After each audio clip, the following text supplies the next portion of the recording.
So have we been to the moon or haven't we? And if they lied to us about this, what else are they lying to us about? This is what I want to look into in today's video. I want to make the connection with spirituality and about you. So thanks so much for being here. And I'm sure you've heard that there's theories out there that the moon landings are not even real, that they didn't happen, they didn't take place. We have never been to the moon.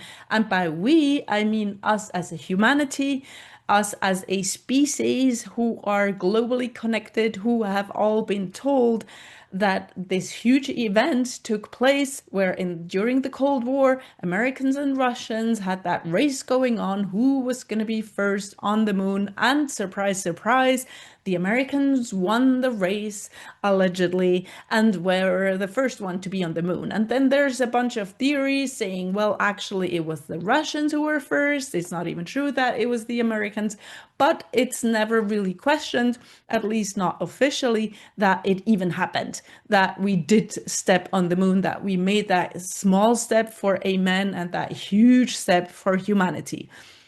As time went on, we now have a huge evolution in technology, in filming equipment, in analyzing filming material from back then, from the 60s and 70s. And it has become pretty obvious that things were not as they were portrayed to us.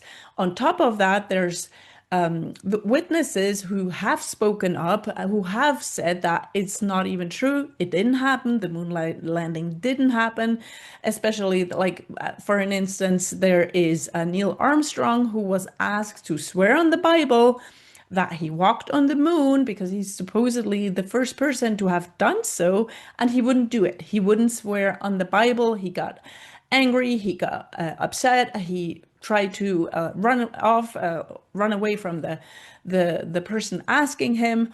And there's also other astronauts who were asked to swear on the Bible and they didn't do it. One even punched the person asking him in the face. He got so mad because they are confronted with a lie that they have been living with. And of course, they signed a huge NDA or something, allegedly, right, that they can speak up. And some of them are making a confession just before dying because they're like, I can't live with that.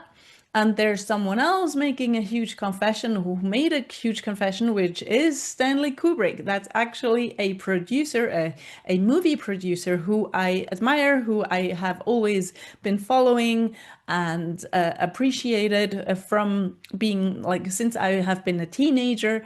So he made a confession video where he casually said in an interview that he was part of that whole operation, that he was filming all the Apollo missions and that it was a huge scam and a huge setup by the US government. So we have proof, we have witnesses. And in this video, I don't even want to so much question if it happened or not, because if you look at the footage with your own fresh eyes of 2025, you know, for those of you who are maybe a little bit older and you have in your mind, you still have the images that were shown to you where when you were maybe a teenager or 10 or 5 or 25 years old. Check them out again now with all the improvements we have had as a humanity in technology. And you just have to smile and smirk at certain scenes, right? Even the astronauts floating in air and the airless space and no gravity and all this. It's like it's so basic, like what they're trying to pull off, and you can with today's eyes you see through it so easily. So I'm not here to sell you a story and say, oh, it's fake and the moon landings aren't real. I want you to go back and watch for yourself and check it out and go like, is there something off maybe? And the point of this video is more to question, why would they do that? Why would they pretend to have done something that's not even true and real? And if they did so, with what purpose? So I want you to ask yourself that. What if they lied about this huge event that collectively we believed it happened? And of course, American were the greatest and the best and the superpower. That was also the purpose of this whole mission. But why keep on faking it throughout? Like it keeps on happening, right? They're not saying we went to the moon again, but similar things are happening. Like they're boasting about space shuttles and going up there and the gravity free zone and all these things. So also something else that's linked to it is the shape of the earth. And I don't want to shatter your dreams and your bubble here. I again want you to question things for yourself, but the image of the earth as a globe comes from that vision, right? They had apparently through the rocket, like the space shuttle, they looked out and they saw the ball that was the Earth. So if it never happened that they actually went to the moon, that then the photographs they took are also not real of the Earth, right? So who knows if it's really a ball, if it's really round, if it's really a planet. And I'm challenging you here on purpose a little bit because some of you might be, okay, Yvonne lost it, you know, she's now crazy for good, and you're not the only one thinking that. But I want to motivate and initiate your critical thinking in general. Like everything you have believed so far to be true, question it.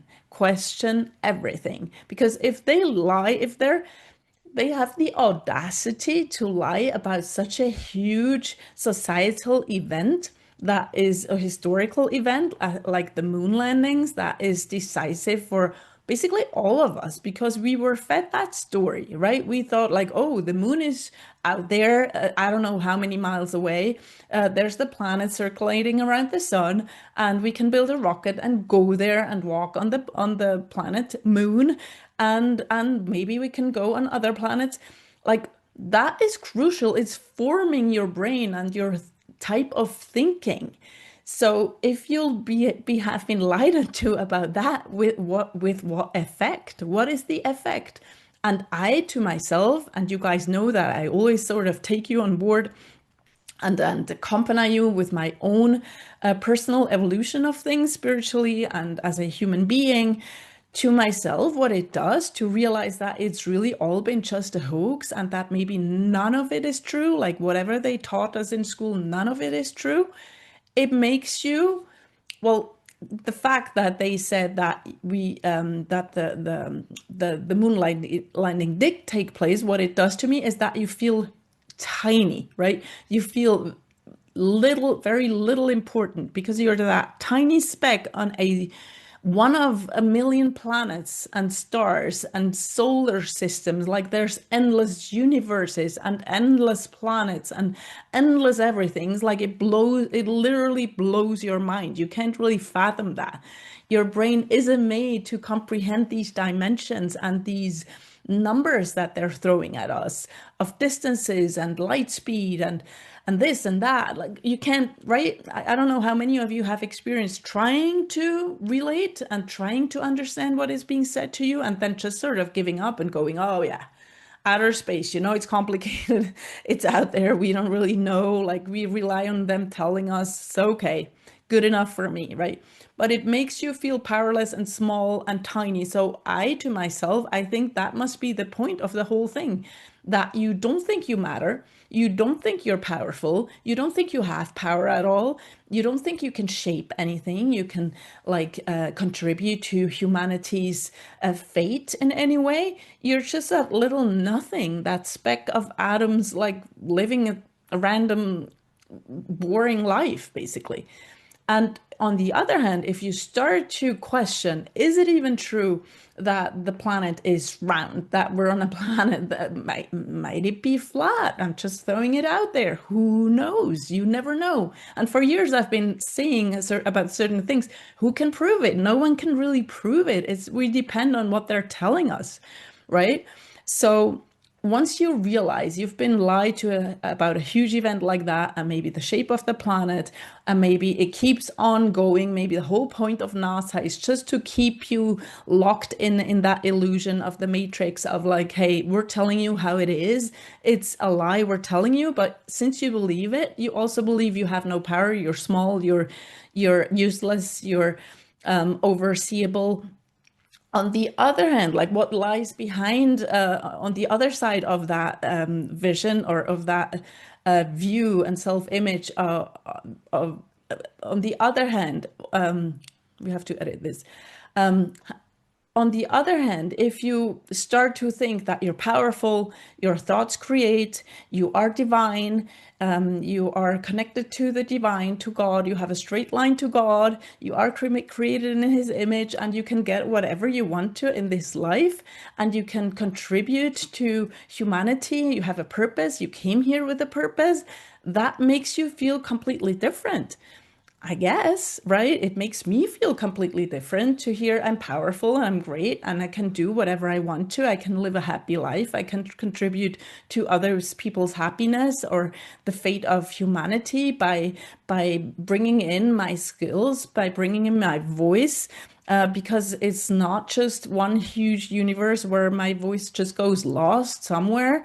That changes things. So please question everything, question the moon landings, question the shape of the earth, question it all, everything you hear on a daily basis, and remind yourself of your powerfulness, of your power, of your divinity, and of your amazingness. Thanks so much. I see you in the next video.